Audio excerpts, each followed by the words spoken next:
आम जाते नुह आम जहाँ पाद तले बसु से कौन जाते गोटे कुंभ को जाइली मोर व्यक्तिगत कथा 4 कुंभ हो गला मु प्रथम कुंभ को माँ को नहीं नी केते भिड़ कौन ये माँ को नहीं कड़े जी मोर जो 4 हो गला माँ को 3 है हाँ नहीं हम मठ तरफ क्या पड़ू से तो रहा बुड़ करवा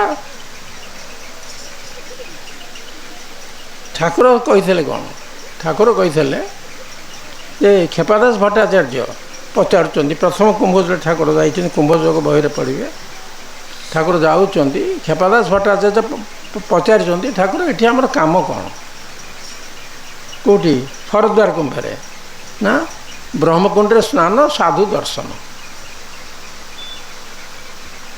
ये तुम कम खेपादास भट्टाचार्य होती प्रफुल्ल चंद्र भंजोदय राजपुरोहित सी तो दीक्षित हो गले प्रफुल्ल चंद्र भंजोदय ये भी ठाकुर दीक्षा नहीं जाता दीक्षित हो जाता आम जो जाइचु कुंभ को ठाकुर पानीटा ब्रह्मकुंड स्नान साधु दर्शन ब्रह्मकुंड तो स्नान हो गला सकाଳେ स्नान हो गला बुलिक साधु दर्शन करूँ गोटे लिखाई एमती तंबू तो होता है सब कामाख्यार साधु सुर भाई थे मो सागर टाटार मत अनैले कामाख्यार साधु तांत्रिक होते बोले आमको मेढ़ा करदेवे ना कौन आम कौन जाइए जीवा भीतर को गलु गलु से बाहरी आसुँच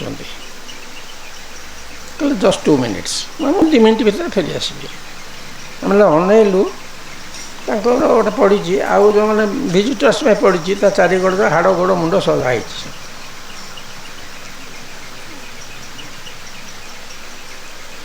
आम जाए बसिलु से 5 मिनट भर पलि फेरी आए सी चुपचाप बसले आम चुपचाप बसिलु से किसी पचारे आम कि कहलुनि कारण मना अच्छी न पचारे कह ना न डाकिले जा ना आमको ठाकुर देते टास्क ये पचार ना कि समय पर धैर्य धरी पारे पचारे कड़े आसते आम कुंभ को आसलु आम गुरु कही ब्रह्मकुंड स्नान साधु दर्शन सकाଳେ स्नान हो जाइए साधु दर्शन कर आपका गुरु कौन है बड़ मुश्किल कथा मुझे ठाकुर नाटा धरे नहीं तुम्हें माता से पिता तुम्हें बापा ना धरुचु मु भारी रक्षणशील से भूल हो पारे ठीक हो पारे सी किंतु कहीदेले सुर भाई की जमी कहीदे आप आश्चर्य हे हाथ एमती करदे शिवनेत्र हो गला बोले आप जहाँ ना आज धरले ये जीवन में आपंकर आउ कि करवा दरकार नहीं आम ताकरी पाद तले आज बसीचु आम जाइते नहूँ गोटे कुंभे साधु आनी शुणिकी मुझे आसी एकदम या तेणु आमको सद्गुरु को आश्रित हवा हेले आमको प्रथम क्वालिटी हूँ आमर आमको सत हवा पड़ो जेहेतु आम संसार अच्छु संसार माया द्वारा ना चलबनी पवन जदि चापरे परिवर्तन हम पवन प्रभावित हेनी नदी जल जदि उच्चतार नहब से पोखरी हो उच्चतार तारतम्य अच्छी बोली से बहुची नदी पानीटा ना पोखरी हो तारतम्य रेहेतु आम संसार तो तारतम्य तारतम्य रक्षा पाइबा हेले गुरु को आश्रित होकर बाणी अवलम्बन कर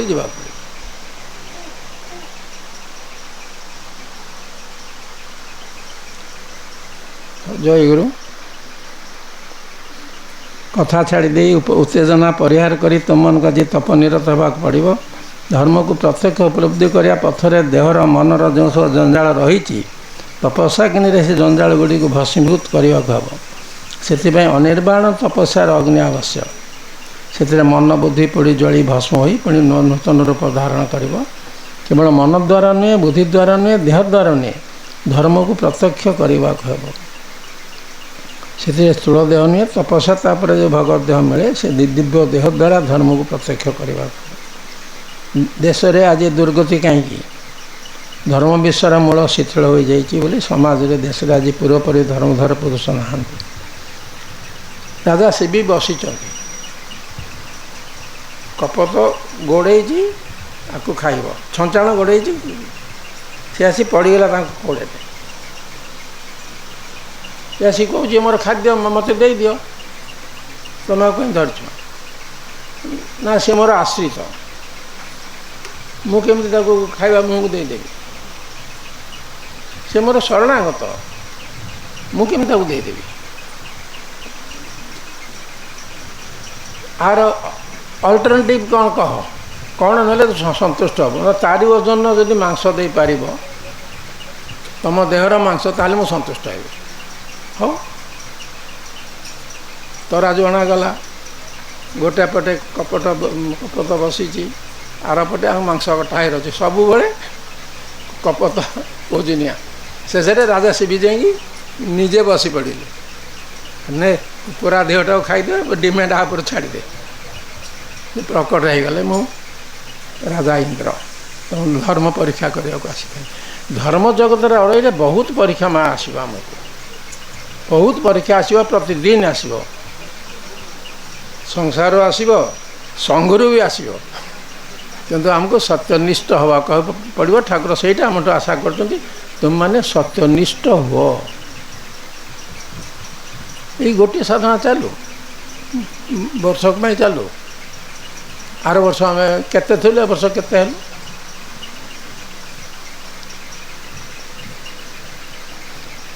ଅଧିକ ଭାବ, ଅଧିକ ଆଲୋଚନାର ପ୍ରয়োଜନ ନାହିଁ। ଗୋଟିଏ ଦୁଇଟି ଭାବକୁ ଅବଲମ୍ବନ କରି ସେ ଭାବରେ ଜୀବନ ଗଠନ କରିଯାଅ। ଠାକୁର ବି କହୁଛନ୍ତି, ଅନେକ ଉପଦେଶ ଦେଇଛି, କିନ୍ତୁ ସେଇ ଉପଦେଶ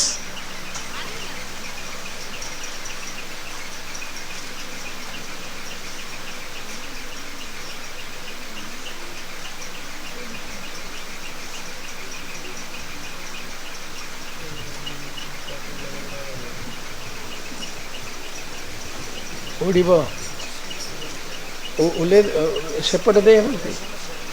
ହଁ, ବୁଲେଇ ଦେଉନ, ବୁଲେଇ ହେବ। ଆଉ ଟିକେ ଠାକୁରଙ୍କ ପାଖକୁ ପବନ ଦିଅ, ଟିକେ ବୁଲେଇ ଦିଅନ୍ତୁ, ବେଶୀ ବୁଲେଇ ଦେଲେ ଠାକୁରଙ୍କ ପାଖକୁ ପବନ ଯିବନି।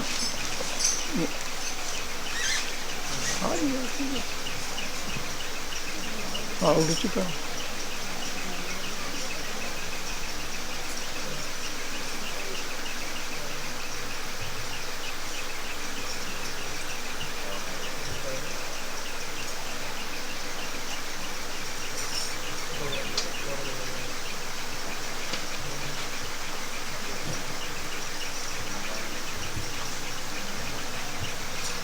ଠାକୁର ଯାଇଛନ୍ତି ଦିଗଲ କାନ୍ଦି, ମନେ ପଡ଼ିଗଲା ଇଏରୁ, ଦିଗଲ କାନ୍ଦି ଯାଇଛନ୍ତି। ଦିଗଲ କାନ୍ଦି ତ ଜନ୍ମିକାନ୍ତ ବନ୍ଦ ପାଇଥାଏ, ସବୁ ଦେଇ ଦେଇଥିଲେ, ଠାକୁରଙ୍କୁ ଦେଇ ଦେଇଥିଲେ, ସପରିବାର ଠାକୁରଙ୍କ ପାଖରେ ଆଶ୍ରିତ ହୋଇଗଲେ। ଠାକୁର ଯାଇଛନ୍ତି, ସେତେବେଳକୁ ସେ ରହିଲେଣି, ମାନେ ପୁରୀରେ ରହିଲେଣି ଆସିକିରି। ସେମାନେ କାନ୍ଦି କାନ୍ଦି କହୁଛନ୍ତି, ଠାକୁର ଆମେ କେମିତି ତୁମକୁ ପାଇବୁ, ଆମେ ତୁମକୁ କେମିତି ପାଇବୁ? ଠାକୁର ସେଠି କହୁଛନ୍ତି, আমার জন্য কান্দিস, আমাকে ডাকিস, আমাকে পাব।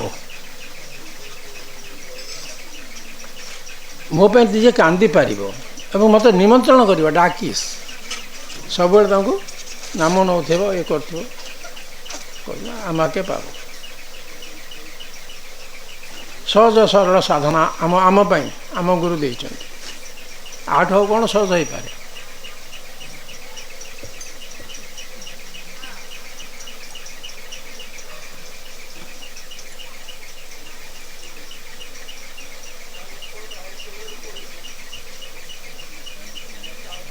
ଧର୍ମ କେବଳ ମୁହଁର କଥା ନୁହେଁ, ତା ଅନୁଭୂତିର ବିଷୟ। ଏଥିପାଇଁ ସର୍ବସ୍ୟ ଧର୍ମସ୍ୟ ତ୍ରାୟତେ ମହତ ଭୟାତ। ମହତ ଭୟାତ, ସବୁଠୁ ବଡ଼ ଭୟ କ'ଣ? ମରିଯିବି କି? ଆଉ ମରିଯିବିଠୁ ବଡ଼ ଭୟ ସଂସାର ପାଇଁ କିଛି ନାହିଁ। ଭାରତ ଏ ଧର୍ମାନୁଭୂତିର ହିଁ ଅଭାବ ହୋଇପଡ଼ିଛି। ଯେଉଁମାନେ ଧାର୍ମିକ ବୋଲି, ପଣ୍ଡିତ ବୋଲି, ଧର୍ମଧର ବୋଲି ନିଜକୁ ପରିଚୟ ଦିଅନ୍ତି, ସେମାନଙ୍କ ମଧ୍ୟରୁ ଅଧିକାଂଶ ହିଁ ଧର୍ମକୁ ଜୀବନ୍ତ ବିଗ୍ରହ ରୂପରେ ନିଜ ଅନ୍ତରର ଅନ୍ତରତମ ପ୍ରଦେଶ ଉପଲବ୍ଧି କରିପାରନ୍ତି ନାହିଁ। ଉପଲବ୍ଧି ବିନା ପ୍ରାଣରେ ବଳ ଆସେ ନାହିଁ। ଯେଉଁମାନେ ମୁହଁରେ ଧାର୍ମିକ ସେମାନଙ୍କର ସେ ପ୍ରାଣର ବଳ ସେ ବଜ୍ରଦୃଢ଼ ବିଶ୍ୱାସ ଅଛି। ଧର୍ମ ତୁମମାନଙ୍କ ପ୍ରତ୍ୟକ୍ଷ ଉପଲବ୍ଧିରେ ବିଦ୍ୟମାନ। ଉପଲବ୍ଧି ନ ପାଇବା ପର୍ଯ୍ୟନ୍ତ ସବୁଆଡ଼େ ସବୁ ଉଦ୍ୟମକୁ ସବୁ ଚେଷ୍ଟାକୁ ନିୟୋଜିତ କର। ଆଧାର ଶୁଦ୍ଧି ହେଲେ ଦେହ ଦ୍ୱାରା ମଧ୍ୟ ଧର୍ମର ସାକ୍ଷାତକାର ଲାଭ ହୁଏ। ଆଧାର ଶୁଦ୍ଧି ମାନେ ସତ୍ ହେଇଥିବେ। ତିନିଟା ଜିନିଷ ସତ୍ ହେବାକୁ ପଡ଼ିବ। ସତ୍ଚିନ୍ତା, ସତ୍ବାକ୍ୟ, ସତ୍କର୍ମ। ଏ ତିନିଟା ହେଲେ ଯାଇକି ସଂସାରରେ ରହିକି ମଧ୍ୟ ଆମେ ଠାକୁରଙ୍କର ଲୋକ ବୋଲି ପରିଚୟ ଦେଇପାରିବା।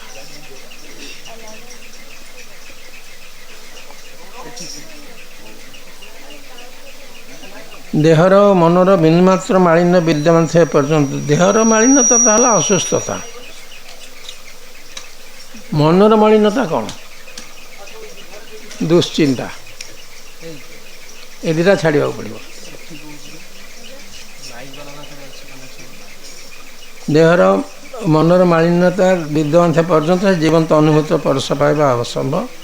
ମୁଁ ଚାହେଁ ଦେହ ଦ୍ୱାରା, ମନ ଦ୍ୱାରା, ପ୍ରାଣ ଦ୍ୱାରା ତୁମେ ଯେ ପ୍ରକୃତ ଧର୍ମଧର ତାର ପରିଚୟ ଦିଅ। କିଏ ଅଧିକ ଶାସ୍ତ୍ରତତ୍ତ୍ୱ ଅଧିଗତ କରିଛି ସିଆଡ଼କୁ ମୋର ଲକ୍ଷ୍ୟ ନାହିଁ। ପୁରା ଠାକୁର କାଟି ଦେଇଛନ୍ତି। ଯେଉଁମାନେ ଶାସ୍ତ୍ରତତ୍ତ୍ୱକୁ ଜୀବନରେ ପ୍ରତିଫଳିତ କରିପାରିଛନ୍ତି ସେଇମାନେ ମୋର ପରମ ପ୍ରିୟ।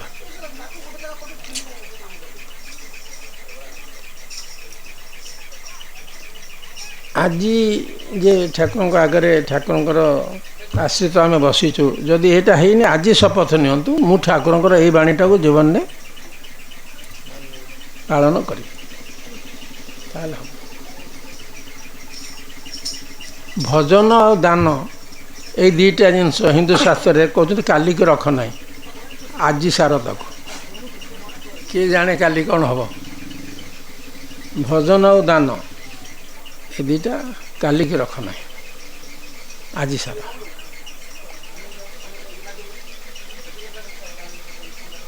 କିଛି ତ ଦାନ ଦେବାକୁ ହେବ। ଯଦି ସେ ପୁଣି ନିଶ୍ଚୟ ଆପଣ ପାଖକୁ ଫେରିବ।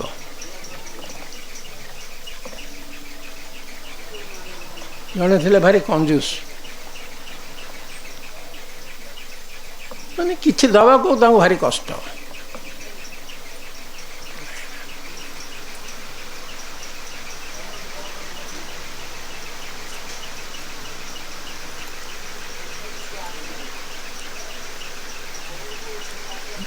ରୋଗରେ ପଡ଼ିଲେ, ଶେଷ ବେଳ ଆଇଲା, ପିଲାମାନେ ବ୍ୟସ୍ତ ହେଲେ, କ'ଣ ଟିକେ ବାପାଙ୍କୁ ଦାନ ଦେବା। ଧାନ ଦେବା କଷରେ ଚେତା ତ ଅଛି ନା, ଆରେ ତୁ କେଉଁଠୁ ଆଣିବୁ, କେଉଁଠୁ ଆଣି ଦେବୁ। ହେଲା ଯେ ଗାଈଟିଏ ଦାନ ଦେବା। ପୁରୋହିତ କିଏ କହିଥିବ ଗୋଦାନଟା ଦିଅ, ତୁ ଗାଈଟା କେଉଁଠୁ ଆଣିବୁ, ଏତେଗୁଡ଼ା ପଇସା କାହିଁ ଖର୍ଚ୍ଚ କରିବୁ। ସବୁ ଛାଡ଼ିକି ଯିବା ବେଳ ହେଲାଣି, କିନ୍ତୁ ଆସକ୍ତି ଟାଣୁଛି। ପିଲାମାନେ କହିଲେ ଯାହାହେଲେ ବାପା ତ ଏତେ କରିଛନ୍ତି ଆମ ପାଇଁ, ଆଉ ସେ ଗୋଟେ ଦାନ ଦିଅନ୍ତୁ ବ୍ରାହ୍ମଣକୁ। ତେଣୁ ଗୋଟେ ଛୋଟ ଗୋମାତାର ମୂର୍ତ୍ତି ତିଆରି କଲେ ସୁନାରେ। ସୁନା ଦେଖିଲେ ହେଇଥିବ ଏତେଗୁଡ଼ା ପଇସା, କେମିତି ଦାନ ଦେଇପାରିବେନି। ତାକୁ ମାଟି ଲିପିଦେଲେ, କହିଲେ ବାପା ଆମର ତ ଇଏ ହେଉନି, ଆଉ ଏଇ ଗୋଦାନଟା ତୁମେ ଦିଅ, ବ୍ରାହ୍ମଣକୁ ଦେଇଦିଅ, ବେଳ ତ ସରି ଆଇଲାଣି, ଦେଇଦିଅ। ନା ମାଟି କେଉଁଠୁ ଆଣିଲୁ, ଆମ ଢିଅ ଆମ ବିଲ ଖୋଳିନୁ ତ, ମାନେ ପାଖ ପଡ଼ିଶାରୁ ଆଣିଛି। କୃପଣତାର ଶେଷ ସୀମା, ଆମକୁ ଶିଖାଇବା ପାଇଁ ଏଇଟା ଅଛି। ହେଲା, ତାଙ୍କୁ ଦିଆହେଲା। ସେଠି ଯେତେବେଳେ ପରଲୋକରେ ବୈତରଣୀ ପାରି ହେବାକୁ ହେଲା, ଇଏ ଗାଈଟି ଦାନ ଦେଇଛନ୍ତି ତ, ଇଏ ଭାବୁଛନ୍ତି ମୁଁ ଗାଈ ଦାନ ଦେଇଛି, ଲାଞ୍ଜଟାକୁ ଧରିଛନ୍ତି, ତପ୍ତ ବୈତରଣୀ ପାରି ହେଇଯିବି। ଆଉ କ'ଣ ତପ୍ତ ବୈତରଣୀ ପାରି ହେବେ କ'ଣ, ସେ ବୈତରଣୀ ପାଣିରେ ପଡ଼ିଛନ୍ତି, ମାଟିଟା ଧୋଇଗଲା, ସୁନାଟା ଗଲା। ଆରେ କ'ଣ କଲୁ ରେ, ମୋଟରେ ହାତ ଦେଲେ ସେଇଠି ବୁଡ଼ିଗଲେ। ଏଇଟା ଆମକୁ ଶିଖାଇବା ପାଇଁ ଶାସ୍ତ୍ର ଉଲ୍ଲେଖ କରିଛି, ସାଧୁ ସାବଧାନ, ଏବେ ବି ସମୟ ଅଛି, ନିଜକୁ ସଜାଡ଼ି ନିଅ।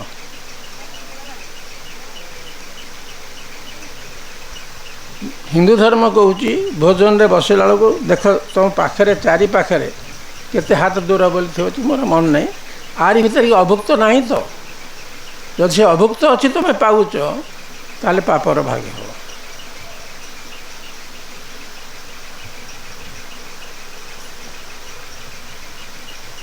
ଆଉ ଜଣେ ଗଲେ କହିଲେ ମୁଁ କରିବାକୁ ଚାହୁଁଛି ଯେ ଗୁରୁଦେବ, କିନ୍ତୁ ପଇସା ଖର୍ଚ୍ଚ ହେବନି, କ'ଣ ମୁଁ ଦେଇପାରିବି? କୃଷ୍ଣ ଭକ୍ତ ଥିଲେ। କହିଲେ ହଁ, ତୁ ତ କୃଷ୍ଣଙ୍କୁ ଭଲ ପାଉ, ଆଉ ତୁ ସକାଳୁ ଗାଧେଇ ପାଧେଇବୁ, ଆଉ ଇଏ କରିବୁ, ଆଉ ତାଙ୍କୁ ଟିକେ ଗ୍ଲାସେ ସରବତ ଦେବୁ। ସରବତରେ କ'ଣ ପଡ଼ିବ? ଚିନି ପଡ଼ିବ। ଚିନିଟା ଦେବାକୁ ତାଙ୍କୁ କଷ୍ଟ ଲାଗୁଛି। କହିଲେ ନାଇଁ, ଅତ୍ୟନ୍ତ ଖାଲି ଗ୍ଲାସେ ସରବତ ଦେଇକି ତାପରେ ତୁ ତୋର ଇଏ କରିବୁ। ଦିନେ ଚିନି ପକାଇଲା ବେଳକୁ ତାଙ୍କ ଧାରଣା ହେଲା ଯେ ଯେତିକି ପଡ଼ିବ ତା ବେଶୀ ପଡ଼ିଯାଇଛି। ସେ କାଢ଼ୁଛନ୍ତି ସେଠୁ, ହାତ ଧରି ପକାଇଲେ, ତୋର ତ ପଇସା ଖର୍ଚ୍ଚ ହେଇନି, ତୁ ମାନସିକ ଭାବରେ ନେଇଛି ନା, ପ୍ରକୃତ ଚିନି ତ ପଡ଼ି, ତୋର ତ ପଇସା ଖର୍ଚ୍ଚ ହେଇନି, ଏଠି କାହିଁ କାଢ଼ୁଛୁ? ଦେଖନ୍ତୁ, ଯେମିତି ହେଲେ ବି ଯଦି ତାଙ୍କୁ ଆପଣ ସ୍ମରଣ କରୁଛନ୍ତି, ତାଙ୍କର ସେବା କରୁଛନ୍ତି, ଫଳ ପାଇବେ। ଏଟା ପ୍ରତ୍ୟକ୍ଷ ଘଟଣା। ସାଧୁ ଲେଖିଛନ୍ତି। ଭାରତରେ ସାଧକ 6ଟା ବହି ଅଛି। ବିଭିନ୍ନ ସାଧୁସନ୍ତମାନଙ୍କ ଜୀବନୀ ସହିତ ତାଙ୍କ ସାଧନା, ତାଙ୍କ ଏ ସବୁ ତା ଦେହରେ ଅଛି। ତାକୁ ଲେଖିଛନ୍ତି ଯେ ବଙ୍ଗଳାରେ ସେ ଆମ ଠାକୁରଙ୍କର ରିଲେସନ୍, କ'ଣ ତା ନାଁଟା ଭୁଲିଗଲି, ଓଡ଼ିଆରେ ଅନୁବାଦ ହେଇଗଲାଣି, 4 ଖଣ୍ଡ ଅନୁବାଦ ହେଇଗଲାଣି। ଅଦ୍ଭୁତ ବହି ସେ। ସାଧୁସନ୍ତଙ୍କର ପ୍ରେରଣା ଆସିକି ଆମକୁ ଗଢ଼ିବା ପାଇଁ। ଉପଦେଶ ଦେଇ ମୁଁ ବିବ୍ରତ ହୋଇଗଲିଣି, ଆଉ ଉପଦେଶ ଦେବାକୁ ସୁଖ ଲାଗୁନି। ବର୍ତ୍ତମାନ ଚାହୁଁଛି ତୁମ ଭିତରୁ ଜଣେ 2 ଜଣ ମୋ ବାକ୍ୟକୁ ମହାବାକ୍ୟ ପରି ଶ୍ରଦ୍ଧା କରି ପ୍ରକୃତ ଧର୍ମଧର ପରିଚୟ ଦିଅ। ଶ୍ରଦ୍ଧା ଗୋଟେ ଶବ୍ଦ, କେଉଁଠୁ ଆସିଛି? ଶ୍ରଦ୍ଧାଟା ହେଉଛି, ପ୍ରଥମଟା ହେଉଛି ଭରସା। ମୋ ତ ଉପରେ ଭରସା ନାହିଁ, ଯେଉଁଟା ସେଟା ଆଉ ଟିକେ ଇଏ ହେଇଯାଉଛି, ସେଇଟା ହେଉଛି ବିଶ୍ୱାସ। ତୃତୀୟ ଷ୍ଟେପ୍ଟା ହେଉଛି ଶ୍ରଦ୍ଧା। ଆଧ୍ୟାତ୍ମିକ ଜଗତରେ ତୃତୀୟ ଷ୍ଟେପ୍ଟା ହେଉଛି ଶ୍ରଦ୍ଧା। ପ୍ରଥମ ହେଲା ଭରସା, ତାପରେ ବିଶ୍ୱାସ, ତାପରେ ଶ୍ରଦ୍ଧା। ଶ୍ରଦ୍ଧା ପରି ଗୋଟେ, ଏ 3ଟା ବାହ୍ୟ, କିନ୍ତୁ ଅନ୍ତରଟା ଯେଉଁଟା ହେଉଛି ସେଇଟା ହେଉଛି ଆସ୍ଥା। ଯଦି କହିଦେଲେ ଆପଣ ତମର ଆସ୍ଥା ନାହିଁ, ତାମାନେ ବାହାରୁ ଗଲା, ଅନ୍ତରରୁ ସିଏ ଗଲା, ସେଇଟା ହେଉଛି ଆସ୍ଥା।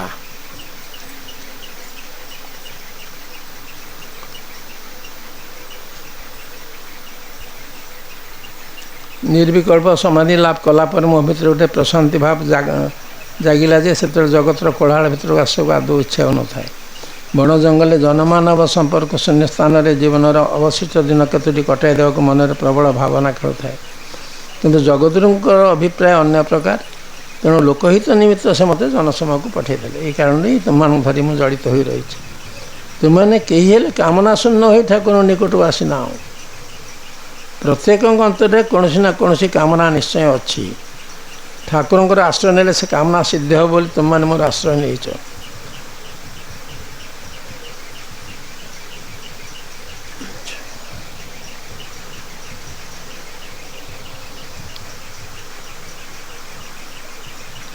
କାମନା ଅନେକ ପ୍ରକାର ଅଛି, ଆଉ ସେ ବିଷୟରେ ଆଲୋଚନା କୌଣସି ପ୍ରୟୋଜନ ନାହିଁ। ସାର୍ବଭୌମ ଭାବରେ ସମସ୍ତ ମୂଳ କାମନା ହେଉଛି ଶାନ୍ତି ଓ ଆନନ୍ଦ। ଶାନ୍ତି ଓ ଆନନ୍ଦ ପାଇବା ପାଇଁ ତୁମେ ପ୍ରତ୍ୟେକ ଇଚ୍ଛା କରୁଛ। ଏ 2ଟି ବସ୍ତୁ ପାଇବା ପାଇଁ ତୁମମାନେ ସଦ୍ଗୁରୁଙ୍କର ଆଶ୍ରୟ ନେଇଛ। ତୁମମାନେ ଶାନ୍ତି ଓ ଆନନ୍ଦ ଭାବରେ ପଥ ଜାଣିନାହିଁ ବୋଲି ତୁମର ଆଶ୍ରୟ ନେଇଛ। ମୁଁ ପଥର ସନ୍ଧାନ ଜାଣେ ବୋଲି ତ ତୁମମାନେ ମୋର ଆଶ୍ରିତ। ଶରଣାଗତ। ସତ୍ୟ ପଥର ସନ୍ଧାନ ମୁଁ ଜାଣେ ବୋଲି ବିଶ୍ୱାସ ନଥିଲେ ତୁମେ କେହି ମୋ ନିକଟକୁ ଆସିନଥାନ୍ତ। ମୁଁ ଯେଉଁ ପଥରେ ସନାତନ ସତ୍ୟ ଉପଲବ୍ଧି କରିଛି, ସେ ପଥ ଅତି କଠିନ ଓ ଦୁରୂହ। ଏହି କାରଣ ତୁମମାନେ ଗୋଟେ ନୂତନ ପଥ ବତାଇ ଦେଇଛି। ସେ ନୂତନ ପଥଟା କ'ଣ? ସଦ୍ଗୁରୁଙ୍କର ସେବା। ସେ ବିଭିନ୍ନ ବାଟରେ ଗଲେ ଠାକୁର ଜାଣିଲେ ଯେ ନାଇଁ, ସଦ୍ଗୁରୁଙ୍କର ସେବା କଲେ ମଧ୍ୟ ମୁଁ ଯେଉଁଠି ପହଞ୍ଚିଛି ତୁମେ ପହଞ୍ଚିପାରିବ। ଯେଉଁ ପଥରେ ସନାତନ ସତ୍ୟ ଉପଲବ୍ଧି କରିଛ, ପଥ ଅତି କଠିନ। ଏହି କାରଣ ତୁମମାନେ ଗୋଟେ ନୂତନ ପଥ ବତାଇ ଦେଇଛି। ତୁମମାନଙ୍କ ଚିତ୍ତ ଏକାଗ୍ର କିମ୍ବା ନିରୁଦ୍ଧ ଅବସ୍ଥାକୁ ଆସିନାହିଁ, ସୁତରାଂ ମୋ ନିର୍ଦ୍ଦିଷ୍ଟ ପଥରେ ନିର୍ବିକାର ଭାବରେ ଚାଳିବା ଉଚିତ। ଦେଖିବ ସେଥିରେ ହିଁ ତୁମମାନଙ୍କ ଜୀବନ ଅଭିଷ୍ଟ ସିଦ୍ଧ ହେବ। ଜଣେ ଆସିଲେ ଠାକୁରଙ୍କ ପାଖକୁ, ଘଡ଼ି ସାରି କ'ଣ ବସିଛନ୍ତି, କହିଲେ ମୁଁ ସାରା ଭାରତ ବୁଲି ଆଇଲିଣି ସବୁ ସାଧୁସନ୍ଥଙ୍କ ପାଖକୁ, ମୋ କଥାରେ କେହି ରାଜି ହେଲେନି, ତେଣୁ ମୁଁ ଦୀକ୍ଷା ନେଇପାରିଲେ ଆପଣଙ୍କ ପାଖକୁ ଆଇଛି। ଯଦି ଆପଣ ମୋ କଥାରେ ମାନିବେ ତାହେଲେ ମୁଁ ଦୀକ୍ଷା ଦେବି, ଦୀକ୍ଷା ନେବି। ଆଶ୍ଚର୍ଯ୍ୟ କଥା, ଗୁରୁଙ୍କ ପାଖକୁ ଆସିଛ, ତୁମେ ଦୀକ୍ଷା ନେବ ସର୍ତ୍ତ ରଖିକିରି, କ'ଣ କହ? ସେତେବେଳେ ଜମିଦାର କି ରଜା ଛୁଆ ଦେବେ, ମୁଁ ଟିକେ ଶିକାର ଟିକାର କରେ। ଦୀକ୍ଷା ଦେଲା ପରେ କହିବେ ତୁମେ ଶିକାର କରିପାରିବନି, ପ୍ରାଣୀ ହତ୍ୟା ମନା, ଆଉ କରିବୁ ଆଉ କ'ଣ? ଆଉ ମୁଁ ଟିକେ ଗଙ୍ଗା ଜଳ ପିଏ। ଦୀକ୍ଷା ଦେଲା ପରେ କହିବେ ନାଇଁ, ଏଗୁଡ଼ା ସବୁ ଅସ୍ପୃଶ୍ୟ, ତୁମେ ତାଙ୍କୁ ଛୁଇଁ ପାରିବନି। କହିଲେ ହଉ। ଆଉ କ'ଣ? ମାନେ ସନ୍ଧ୍ୟା ହେଲେ ଟିକେ ନାଚ ଗାନ ହୁଏ ମୋର, ହେଲା କରିବି। ଏତେ କଥା ମୁଁ ମାନିଲି, ମୋର ଗୋଟିଏ କଥା ମାନିବ। ଇଏ ତ ଖୁସି ହେଇଯାଇଥିଲା ନା, କେହି ତାଙ୍କ କଥା ରାଜି ହେଉନଥିଲେ, ଠାକୁର ରାଜି ହେଇଗଲେ। କହିଲେ ହଉ କୁହ ନା, ସେ କଲା ଯେତେବେଳେ କରିବ ମୋତେ ସ୍ମରଣ କରି କରିବ। ଗୋଟିଏ ଖାଲି ଗୁରୁଙ୍କୁ ସ୍ମରଣ ସାଧନାଟା ତାଙ୍କର ରହିଲା। କିଛି ଦିନ ଚାଲିଗଲା ଚାଲିଗଲା ଚାଲିଗଲା। ଦିନେ ଠାକୁର ବସିଛନ୍ତି, ସିଏ ସିଆଡ଼ୁ ଆସୁଛନ୍ତି, ଆଉ ରାଜକୀୟ ଚେହେରା ନାହିଁ, ମଳିନ ବସ୍ତ୍ର, ମଳିନ ଦେହ, ମଳିନ ହେଇ ଠାକୁର ଗୋଡ଼ ଧରି ବହୁତ କାନ୍ଦିଲେ। ଠାକୁର ତମର କ'ଣ କଲ? କହିଲେ କିରେ ତୁ ତ ଦୀକ୍ଷା ନେଇ ଯାଇଛୁ, ଆଉ ତୋର ମୋର ଦେଖା ନାହିଁ କି କିଛି କଥାବାର୍ତ୍ତା ନାହିଁ କି ଇଏ ନାହିଁ, ତୁ ତ ଗଲୁ ଯେ ଗଲୁ, ଏତେ ଦିନ ପରେ ଆସୁଛୁ, କ'ଣ ହେଇଛି କହ? ତୁ ତ ଗୋଡ଼ ଧରି ଖାଲି କାନ୍ଦୁଛନ୍ତି ଆଉ। କହିଲେ ମୁଁ ଯେତେବେଳେ ଶିକାର କରିବାକୁ ଗଲି, ଆପଣ ତ କହିଥିଲେ ତ କ'ଣ? ଶିକାର କରିବାକୁ ଗଲାବେଳେ ସେ ଚଢ଼େଇ ଟ୍ରିଗର ଟିପିଲା ବେଳକୁ ସେ ଚଢ଼େଇ ନା ତମେ, ମୁଁ ମାରିପାରିଲିନି। ଗଙ୍ଗା ଜଳ ବୋତଲରେ ଗ୍ଲାସରେ ଢାଳିଲି, ବୋତଲରୁ ପିଇବାକୁ ଗଲାବେଳକୁ ଆଉ ଗଙ୍ଗା ଜଳ ନାହିଁ, ତମେ, ପିଇ ପାରିଲିନି। ଅନ୍ୟାନ୍ୟ ଯେ ଦୁଷ୍କର୍ମ ଯାହା କରୁଥିଲେ ସବୁବେଳେ ଖାଲି ତମେ ମୋ ଆଖି ଆଗରେ। ଦେଖନ୍ତୁ ଗୋଟିଏ କଥା ଠାକୁରଙ୍କର ସେ ମାନିଛନ୍ତି, ଯାହା କରିବୁ ମୋତେ ସ୍ମରଣ କରି କରିବୁ। ଏଟା ଆମ ପାଇଁ ବହୁତ ବଡ଼ କଥା, ବହୁତ ବଡ଼ କଥା। ଖାଲି ଠାକୁରଙ୍କ ପାଖରେ ସକାଳ ସନ୍ଧ୍ୟାରେ ଧୂପ ଦୀପ ଦେଲେ ହେବନି, ତାଙ୍କର ଗୋଟିଏ କଥା କେଉଁ ଜୀବନରେ ମାନିବାକୁ ପଡ଼ିବ ଏବଂ ସେଇ ଅନୁସାରେ ଆମକୁ ନିଜକୁ ଚଳେଇବାକୁ ପଡ଼ିବ। ତାହେଲେ ନିଶ୍ଚୟ ହେବ। ମୁଁ ନିଜେ କୁମ୍ଭରେ ଜଣେ ବଡ଼ ସାଧୁଙ୍କଠାରୁ ଶୁଣି ଆସିଛି, ଆଉ ଆପଣଙ୍କର କିଛି କରିବା ଦରକାର ନାହିଁ, ଆପଣ ଯାହାଙ୍କର ଆଶ୍ରିତ, ଆପଣଙ୍କର ଆଉ କିଛି କରିବା ଦରକାର ନାହିଁ। ହାତ ଏମିତି ହେଇଗଲା, ଶିବନେତ୍ର ହେଇଗଲା। କହିଲେ ଯାହାଙ୍କ ନାଁ ଆପଣ ଧରିଲେ ଜୀବନରେ ଆପଣଙ୍କର ଆଉ କିଛି କରିବା ଦରକାର ନାହିଁ। ଆମେ କ'ଣ ଯାଇତେ ଯାହାଙ୍କ ପାଦ ତଳେ ବସୁଛୁ? ଆମେ ଯାଇତେ ନହୁଁ, କିନ୍ତୁ ଆମକୁ ନିଜକୁ ସଜାଡ଼ିବାକୁ ହେବ। ଆମର ଅସତ୍ ଚିନ୍ତା, ଅସତ୍ ବାକ୍ୟ, ଅସତ୍ କର୍ମ ତାକୁ ଛାଡ଼ିବାକୁ ହେବ ଏବଂ ସତ୍ରେ ଯିବାକୁ। ସେଇଥିପାଇଁ ପ୍ରତ୍ୟେକ ଦିନ ସକାଳେ ସନ୍ଧ୍ୟାରେ ଗୃହାସନରେ ପୂଜା କଲାବେଳେ ଏ ସେବକ ଠାକୁରଙ୍କୁ ପ୍ରାର୍ଥନା କରେ, ଏ ଠାକୁର ମୋ ବାକ୍ୟ ସତ୍ ହଉ, ମୋ କର୍ମ ସତ୍ ହଉ, ମୋ ଚିନ୍ତା ସତ୍ ହଉ। ପ୍ରତ୍ୟେକ ଦିନ ଠାକୁରଙ୍କ ପାଖରେ ଏ ସେବକ ପ୍ରାର୍ଥନା କରେ ସକାଳେ ସନ୍ଧ୍ୟା। କାରଣ ଏଇଟା ଆତ୍ମଚେଷ୍ଟାରେ ଆମର ହେଇପାରୁନି, ତେଣୁ ଗୁରୁକୁ ଆଶୀର୍ବାଦ ଦେଲେ କେତେ ସମୟ ଲାଗିବ?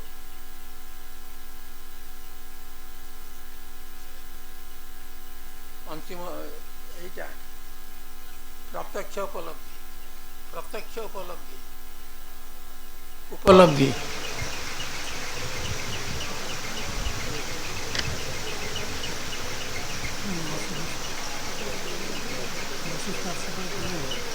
ଠାକୁର ଅଛନ୍ତି କାଶୀରେ, ତ ଯେଉଁ ଘରେ ରହୁଥିଲେ କାଶୀ ଗମ୍ଭୀରା ବୋଲି କୁହା ହୁଏ।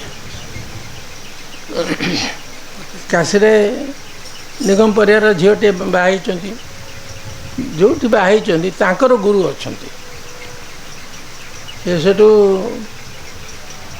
ଯେତେବେଳେ ଗଲେ, ମାନେ ପୂର୍ବବଙ୍ଗଟା ସେତେବେଳେ ତ ଭାରତରେ ଥିଲା, ଭାରତ ପାକିସ୍ତାନ ଅଲଗା ହେଇନି। ସେରେ ଗଲେ ତାଙ୍କ ଦୁଆର ମୁହଁରେ ତାଙ୍କ ଗୋରୁ ଆସି ମନ୍ତ୍ର ଦେବେ। ଇଏ କହୁଛନ୍ତି ମନ୍ତ୍ର ନେଇଛି, ମୁଁ ତ ଜଣଙ୍କଠୁ ମନ୍ତ୍ର ନେଇଛି। ଛୁଆ ବେଳକୁ ନେଇଯାଇଛନ୍ତି, ବାପା ମା ଦେଇଛନ୍ତି, ଝିଅ ବି ନେଇଯାଇଛି ଠାକୁରଙ୍କ ମନ୍ତ୍ର।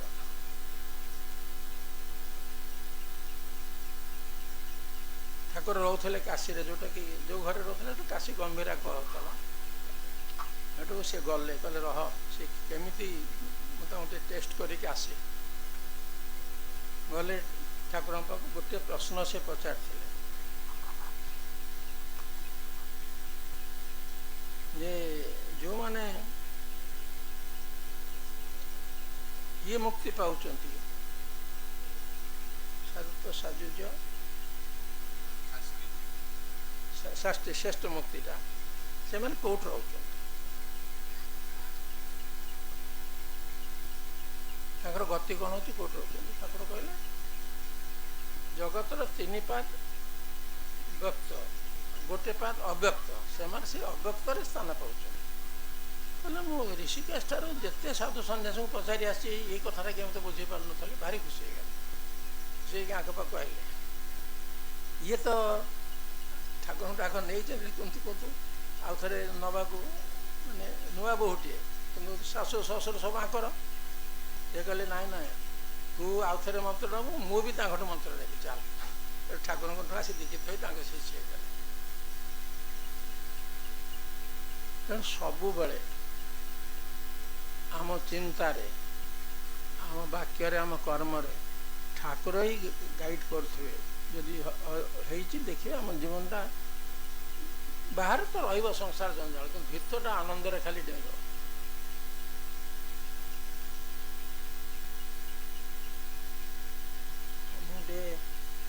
ଆମେ ପଢ଼ିଛେ ଗୌରୀମାଙ୍କ କଥା, କିନ୍ତୁ ଗୌରୀମା କିଏ, ଠାକୁର ତାଙ୍କୁ ଗୁରୁ ବୋଲି ବରଣ କଲେ, ଏଗୁଡ଼ା ଆମେ କିଛି ଜାଣିନଥିଲେ। ଏଇଟା ଗୋଟେ ବହିରେ ପାଇଲି। ସେ ଯାଇଛନ୍ତି ହିମାଳୟ ରେଞ୍ଜ ଭିତରେ ଯାଇଛନ୍ତି, ଗୌରୀମାଙ୍କ ସହିତ କଥା ହେଇଛନ୍ତି। ଗୋଟେ ପଢ଼ିବେ, ଭଲ ଲାଗିବ। କାରଣ ସାଧାରଣ କେଉଁ ବହିରେ ଆପଣ ଏଇଟା ପାଇବେ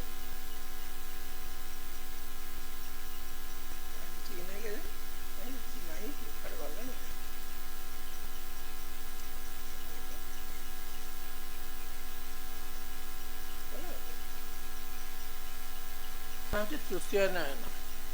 এটা পার্ট 2ରେ, ଦୁଇଖଣ୍ଡ ଭଲ୍ୟୁମ୍ 1, ଭଲ୍ୟୁମ୍ 2ରେ ଏଇଟା ଅଛି। ତୃତୀୟ ନୟନ ଭାରତର ତିବ୍ବତ ଯାତ୍ରା ସୀମାରେ ଅବସ୍ଥିତ ଜୋଜାଙ୍ଗ ଗୋଟେ ଛୋଟ ପ୍ରଦେଶ।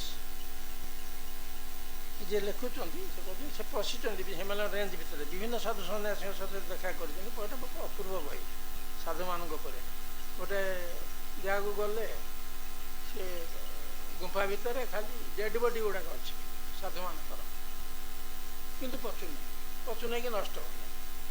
ପଚାରିଛନ୍ତି ନା ଇଏ 100 ବର୍ଷ ହେଲା ଗଲେଣି, ଆସିବେ ନା, ଆଙ୍କ ଡେଡ୍ ବଡିଟା ଅଛି।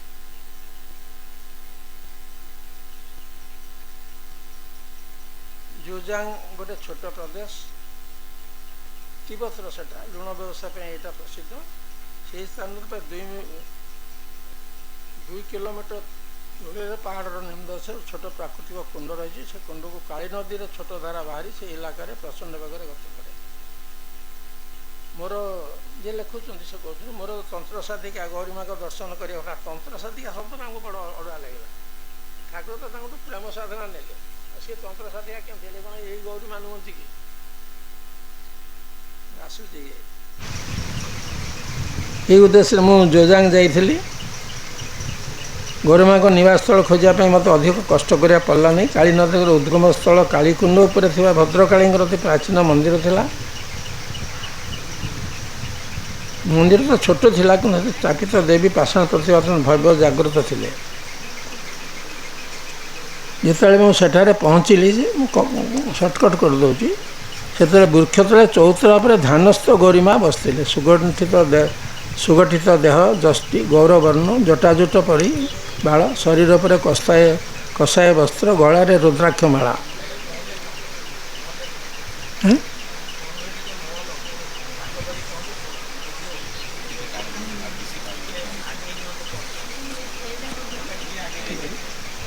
ଠିକ୍ ଅଛି ବୁଝିଲି।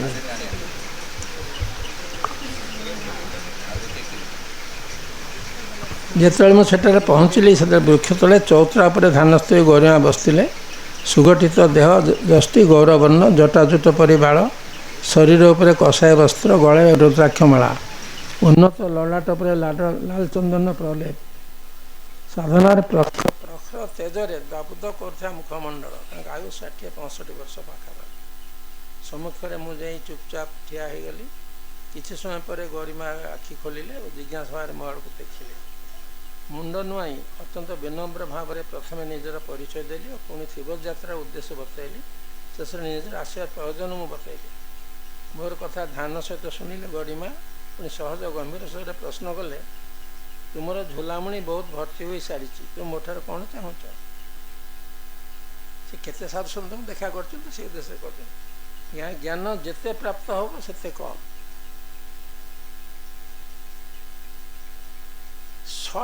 ଏକଦମ ସର୍ଟେଷ୍ଟ ଟର୍ମରେ କେମିତି ଜ୍ଞାନଟା ବୁଝେଇ ହେବ?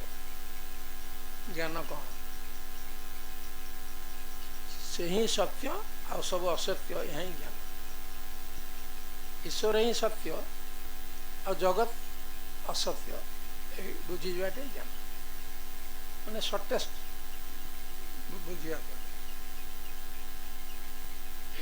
ଜ୍ଞାନ ଯେତେ ପ୍ରାପ୍ତ ହେବ ସେତେ କମ୍ ଥାଏ। ଏପର୍ଯ୍ୟନ୍ତ ମୋତେ ଯାହା କିଛି ପ୍ରାପ୍ତ ହୋଇଛି, ଯାହା କିଛି ଅନୁଭବ ହୋଇଛି, ତା ମୋ ପାଇଁ ଅପର୍ଯ୍ୟାପ୍ତ ଅଟେ। ମୁଁ ଜୀବନ ଜଗତର ବାସ୍ତବିକ ରହସ୍ୟ ଜାଣିବା ବୁଝିବାର ପ୍ରୟାସ କରୁଛି। ଏ ଦିଗରେ ମୋତେ ଯାହା କିଛି ସଫଳତା ପ୍ରାପ୍ତ ହୋଇଛି, ତାହା ମୋର ଆତ୍ମାକୁ ବିଚଳିତ କରିଦେଇଛି। ମୋର ଅନ୍ତରାଳକୁ ଏକଦମ ବିବ୍ରତ କରି ପକାଇଛି। କୌଣସି ଆନ୍ତରିକ ଅଶାନ୍ତିରେ ମୋର ମନ ଭରି ଉଠୁଛି। ସାମାନ୍ୟ ବିବ୍ରତ ହୋଇ ମୁଁ ଏକଥା କହିଲି। ଗରିମାକୁ ସେ କହୁଛନ୍ତି, ଜୀବନ ଜଗତର ରହସ୍ୟ। ମୋ ଆଡ଼କୁ ସ୍ଥିର ଦୃଷ୍ଟି ଦେଖି ଗରିମା କଲି, ଆଧ୍ୟାତ୍ମିକ ଚିନ୍ତନ ମନ ଦ୍ୱାରା କ'ଣ ଜୀବନ ଜଗତ ଆତ୍ମା ପରମାତ୍ମା ସମ୍ବନ୍ଧ ରହସ୍ୟ ପୂର୍ଣ୍ଣ ରୂପରେ ପର୍ଯ୍ୟନ୍ତ ସମ୍ଭବ ହୋଇପାରିଛି?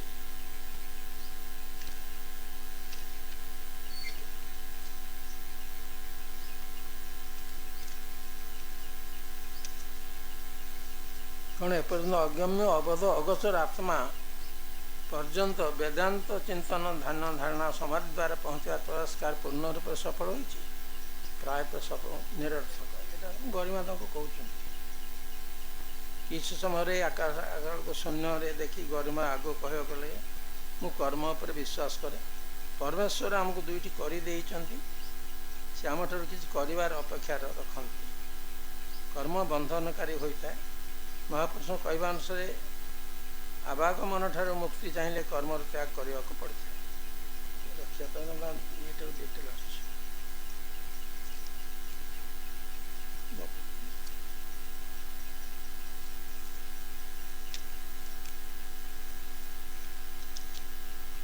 ଗରିମାଙ୍କ ଜନ୍ମ ଆଲମୋଡ଼ାର କୃଷକ ପରିବାରରେ ହୋଇଥିଲା। ବାଲ୍ୟାବସ୍ଥାରେ ହିଁ ମାତା ପିତାଙ୍କର ମୃତ୍ୟୁ ହୋଇଥିଲା। ଖୁବ୍ ଛୋଟ ଦିନେ ତାଙ୍କ ବାପା ମା ଚାଲିଗଲେ। ଜଣେ ସମ୍ପର୍କୀୟା ମାଉସୀ ଥିଲେ, ତାଙ୍କ ନାମ ରେଣୁକା ଦେବୀ। ସେ ବିଧବା ଥିଲେ। ପତିଙ୍କର ମୃତ୍ୟୁ ହେବା ପରେ ସେ ଏକ ପ୍ରକାର ସାଧୁ ସନ୍ନ୍ୟାସୀ ଭଳି ଜୀବନ ବ୍ୟତୀତ କରୁଥିଲେ। ତାଙ୍କ ମାଉସୀ ଯିଏ, ତାଙ୍କର ନିଜର କେହି ନଥିଲେ। ଅନାଥ ଗୌରୀମାଙ୍କୁ ସେ ନିଜ ପାଖରେ ଆଶ୍ରୟ ଦେଲେ। ତାଙ୍କରି ବାପା ମା ନାତି ଚାଲିଗଲେ, ମାଉସୀ ନେଇଗଲେ। ତାଙ୍କ ଉପରେ ମାଉସୀଙ୍କର ବୈରାଗ୍ୟପୂର୍ଣ୍ଣ ଆଧ୍ୟାତ୍ମିକ ଜୀବନ ପ୍ରଭାବ ପଡ଼ିବା ସ୍ୱାଭାବିକ ଥିଲା। ରେଣୁକା ଦେବୀଙ୍କର ଗୁରୁ ହେଉଛନ୍ତି ସନ୍ଦୀପାନନ୍ଦ। ସନ୍ଦୀପାନନ୍ଦ ଯୋଗୀ ଥିଲେ ଓ ମାଣାରେ ତାଙ୍କର ଛୋଟ ଆଶ୍ରମ ଥିଲା। ମାଣାଟା ହେଉଛି ବଦ୍ରିନାଥ ଧାମ ଠାରୁ 3 ମାଇଲ ଦୂରରେ ଉତ୍ତର ଦିଗରେ ଭାରତ ତିବ୍ବତ ସୀମାର ଶେଷ ଗ୍ରାମ ହେଲା ମାଣା। ଚୀନର ସୀମା ସେଠାରୁ 4-5 ମାଇଲ ଦୂରରେ ଥିଲା। ମାଣାରେ ଅଳକାନନ୍ଦା ଓ ସରସ୍ୱତୀ ନଦୀର ସଙ୍ଗମ ସ୍ଥଳ। ଏ ସଙ୍ଗମର କୂଳରେ ସନ୍ଦୀପାନନ୍ଦଙ୍କ ଆଶ୍ରମ ଥିଲା। ସନ୍ଦୀପାନନ୍ଦ ସବୁଦିନ ପରି ଥରେ ଯେତେବେଳେ ସନ୍ଦୀପାନନ୍ଦ ନିଜର ପରମ ଶିଷ୍ୟା ରେଣୁକା ଦେବୀଙ୍କ ସହିତ ମିଶିବା ପାଇଁ ଆସିଲେ, ସେହି ସମୟରେ ଗୌରୀମାଙ୍କର 16 ବର୍ଷ ବୟସ ଥିଲା। ଆଲମୋଡ଼ାର ସମସ୍ତ ପ୍ରାକୃତିକ ସୌନ୍ଦର୍ଯ୍ୟ ଯେପରି ତାଙ୍କ ରୂପରେ ସମାହିତ ହୋଇଥିଲା। ଯେତେବେଳେ ସନ୍ଦୀପାନନ୍ଦଙ୍କ ଯୋଗ ଦୃଷ୍ଟି ଗରିମାଙ୍କ ଉପରେ ପଡ଼ିଲା, ସେ ଏକଦମ ସ୍ତବ୍ଧ ରହିଗଲେ। କିଛି ସମୟ ପର୍ଯ୍ୟନ୍ତ ଚକ୍ଷୁ ବନ୍ଦ କରି କ'ଣ ଚିନ୍ତା କଲେ। ପୁଣି ଗମ୍ଭୀରେଶ୍ୱରୀ ରେଣୁଦେଉ କହିଲେ ବାଳିକା ଅତ୍ୟନ୍ତ ପ୍ରତିଭାଶାଳୀ। ଏହା ମଧ୍ୟରେ କେତେ ଜନ୍ମର ସାଧନା ସଂସ୍କାର ରହିଛି। ସାଂସାରିକ ଜୀବନ ବ୍ୟତୀତ କରିବା ପାଇଁ ଏହାର ଆତ୍ମା ଜନ୍ମ ନେଇନି, ଏହାକୁ ମୋତେ ଦେଇଦିଅ। ଏହାର ପ୍ରସୁପ୍ତ ସାଧନା ସଂସ୍କାରକୁ ମୁଁ ଜାଗ୍ରତ କରାଇଲି। ଏହା ଶୁଣିକି ରେଣୁକା ଦେବୀ କିଛି କହିଲେ ନାହିଁ। ସେ ଗୌରୀମାଙ୍କର ବିବାହ କରିବା ଚିନ୍ତା କରୁଥିଲେ, ଗୋଟେ ପିଲା ମଧ୍ୟ ପସନ୍ଦ କରିନେଇଥିଲେ। କିନ୍ତୁ ଏବେ କ'ଣ ହେବ? ଗୁରୁଙ୍କ ଆଦେଶ ଉଲ୍ଲଙ୍ଘନ କରିବାର ସାହସ ତାଙ୍କ ପାଖରେ ନଥିଲା।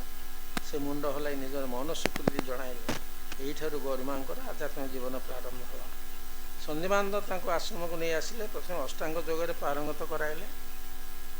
ଯେତେବେଳେ ଗୌରୀମାଙ୍କର ସମାଧି ସହଜ ଭାବରେ ହେବାକୁ ଲାଗିଲା, ତେବେ ଦିନେ ଅବସର ତାଙ୍କୁ ଶକ୍ତିପାତ ଦୀକ୍ଷା ମଧ୍ୟ ପ୍ରଦାନ କଲେ। ଯୋଗତାନ୍ତ୍ରିକ ସାଧନା ଭୂମିର ଯେତେ ସବୁ ଗୁପ୍ତ ଦୀକ୍ଷା ରହିଛି, ତନ୍ମଧ୍ୟରେ ଶକ୍ତିପାତ ଦୀକ୍ଷାର ନିଜର ବିଶିଷ୍ଟ ମହତ୍ତ୍ୱ ରହିଛି। ଏହି ପରମ ଦୀକ୍ଷା ପ୍ରଭାବରୁ ତତ୍କାଳୀନ ପ୍ରସୁପ୍ତ ସାଧନ ସଂସ୍କାର ଜାଗ୍ରତ ହୋଇଥାଏ। ଗୌରୀମାଙ୍କ ସହିତ ମଧ୍ୟ ଏପରି ହୋଇଥିଲା। ଦୀକ୍ଷା ଗ୍ରହଣ କରିବା ପରେ ତାଙ୍କର ପୂର୍ବଜନ୍ମର ସମସ୍ତ ସାଧନା ସଂସ୍କାର ଏକଦମ ଜାଗ୍ରତ ହୋଇଥିଲା। ତାଙ୍କର ମୁଖମଣ୍ଡଳ ଆଧ୍ୟାତ୍ମିକ ତେଜରେ ପ୍ରଦୀପ୍ତ ହୋଇଉଠିଲା। ପ୍ରାୟତଃ ନିର୍ବିକଳ ଅବସ୍ଥାରେ ସେ ରହିବାକୁ ଲାଗିଲେ। କେତେ ସମୟ ପରେ ସନ୍ଧିବାନ୍ଧ ନିଜର ପାର୍ଥିବ ଶରୀର ତ୍ୟାଗ କଲେ। ଏହି ସମୟରେ ତାଙ୍କ ବୟସ 130 ବର୍ଷ ଥିଲା। କିନ୍ତୁ ନିଜର ଯୋଗକାୟା, ଯାହାକୁ ବୈଦ୍ଧବ ଶରୀର କୁହାଯାଏ, ତାର ମାଧ୍ୟମରେ ନିଜର ଶିଷ୍ୟା ସହିତ ବରାବର ସମ୍ପର୍କ ସ୍ଥାପନ ରଖୁଥିଲେ। ଦିନେ ତାଙ୍କର ସଂକେତ ପାଇ ଗରିମା ଆଶ୍ରମ ଛାଡ଼ିଦେଲେ, ଯୋଜାଙ୍ଗ ଚାଲିଗଲେ। ଗୋଟେ କୁଡ଼ିଆ ବନି ସେଠାରେ ରହିଲେ।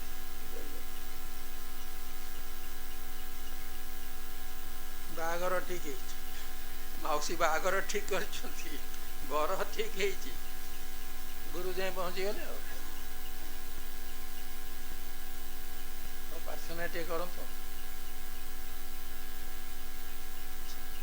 ବହିରୁ ଜେରକ୍ସ କରିଦେଇଥିଲେ। ମାନେ ସମସ୍ତେ ଜାଣିବା ଉଚିତ ଆମର ଇଏ